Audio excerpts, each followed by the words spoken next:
I began my advocacy work when my own child was subjected to cruelty. And the one thing I realized was that every aspect of child protection was crippled in this country, is that the complainant is at fault. Let's stop when we say that if we don't punish our children, they'll end up in jail.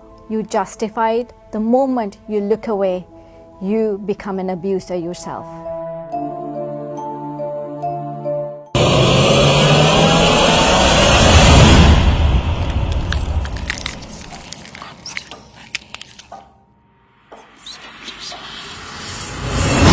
I'm Tush Wikramanayaka, mother of two, general physician, and chairperson of Stop Child Cruelty Trust.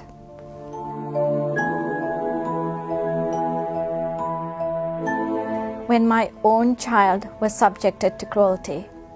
As you may know, most advocates, most activists come forward when there is a personal tragedy in their lives. It's almost like adversity that turns into advocacy, and I am no different. When my child, daughter, aged 11 years, was subjected to corporal punishment and subsequently to mental abuse at the beginning of 2018, I did everything I could to try and resolve the issue with the school, with child protection authorities, with the police, and litigation-wise. And the one thing I realized was that every aspect of child protection was crippled in this country.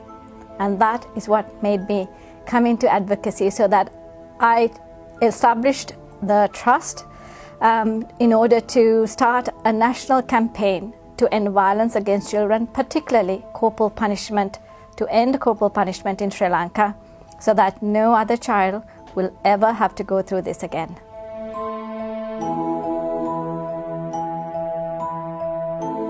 Is that devastated? I mean, no parent would ever want any harm to come to their child through a third party.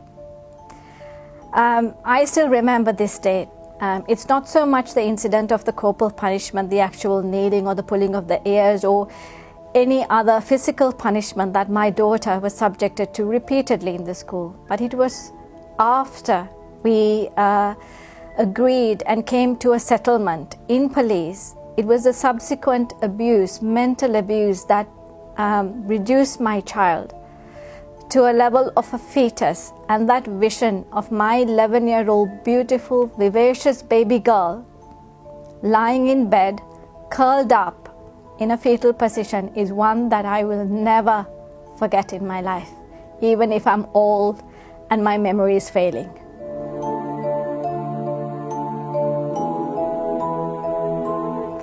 The absolute loneliness that I feel and my family was subjected to soon after we complained to school. So we lost all our friends almost overnight, and my children were cornered and treated like social pariahs or outcasts.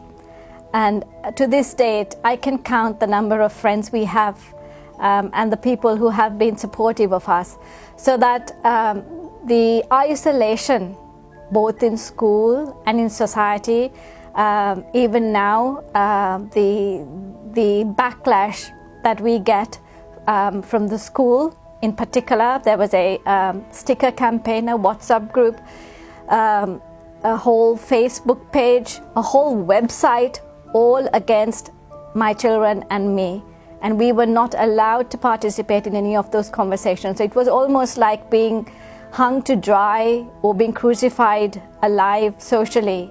And that was the most difficult, both for my children and myself.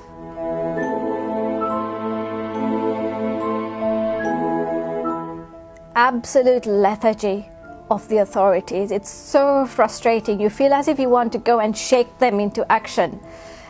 It's been very, very frustrating to get any kind of activity forward. I mean, when we started off, it was great. You know, we had the backing of the former president and his office. But then very soon, when there were issues in the country, the government's change, etc., etc., everything has slowed down. I mean, we don't get a letter, an answer to one of our letters. We don't get to meet anyone. We don't get any kind of response. So it's actually the bureaucratic lethargy, the absolute crippling of agencies is the most frustrating it has been. And it is with sheer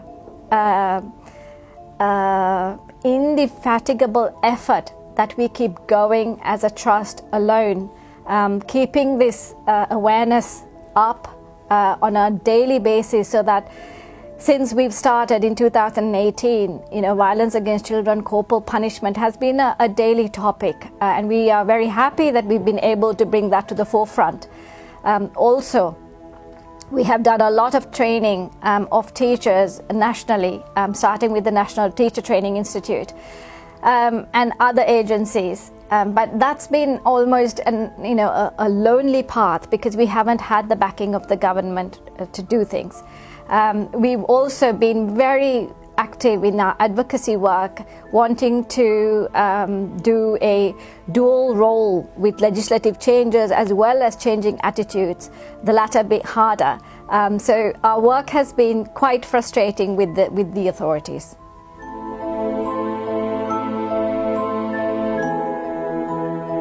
It's very simple. One is a transparent complaints mechanism. One of the things that happens is that when you complain to school or any authority, any place in Sri Lanka, whether it's a bank, a school or any other place, the first thing that happens is that the complainant is at fault. So when in a school scenario, if a child complains, if a parent complains, then automatically there is a backlash towards the complainant. So in other countries, the very first thing that they do when you enter a child or you go and open up a bank account is a complaints mechanism, which is very transparent, and there is no name or blame associated with it. Second is that all teachers must have child psychology training. It's actually quite shocking, the number of teachers who have no idea how to manage a child, the simple classroom misbehaviors. In fact, the child psychology training is just half a chapter in the actual teacher training curriculum, and absolutely none in the private sector. So there are teachers who are just being brought off the streets to become teachers in the private sector, and they have absolutely no training whatsoever. So it is imperative that every person who deals with a child must undergo compulsory child psychology training, particularly in schools. Third is that every school must have an internal child protection policy or a safeguarding policy. Now, the Ministry of Education has given out a circular saying that children cannot be punished. It's illegal, you must not touch a child. But this circular is not valid for all schools. It's not valid for private schools. It's not valid for Pirivens. It's not valid for international schools. So every school, every education institute where a child is, where a dancing school is, where a sports group is, must have an internal child protection mechanism, so that if something happens, there is a very clear pathway that you can follow, which are based on national and international norms.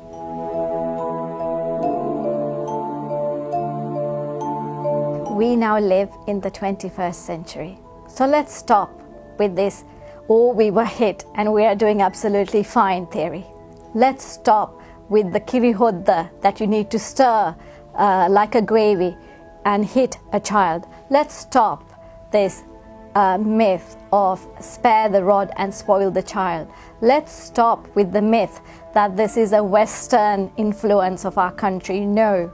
Let's stop with, our parents did this, our grandparents did it, so why not our children? Let's stop when we say that if we don't punish our children, they'll end up in jail. These are all good for the cave ages. Why would you want your children to go to universities overseas, which most parents seem to want to do? It's because we know that they would have a better life. What is the better life? The better life is that you have your rights, you have a better standard in society, that they are safe. So let's treat our children in Sri Lanka the same way. Do not ignore a child. Do not ignore your neighbor. Recently, a child was beaten to death.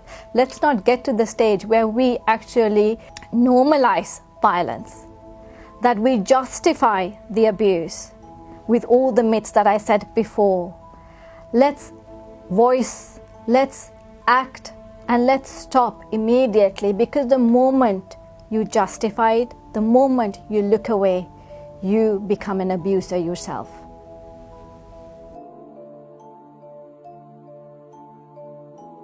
Is to empower the government and energize them to follow through with the very recent Supreme Court decision given out in February 2021, where the Supreme Court gave a very historic decision banning all forms of cruelty to children, whether it's physical or mental. And the beauty of this decision is that they actually took into consideration the penal code, and they actually rejected some of the archaic clauses within the penal code. That's the very first time that a judiciary has rejected our own laws. It rejected the myths of the kirihodda, specifically it is mentioned there, and the social attitudes.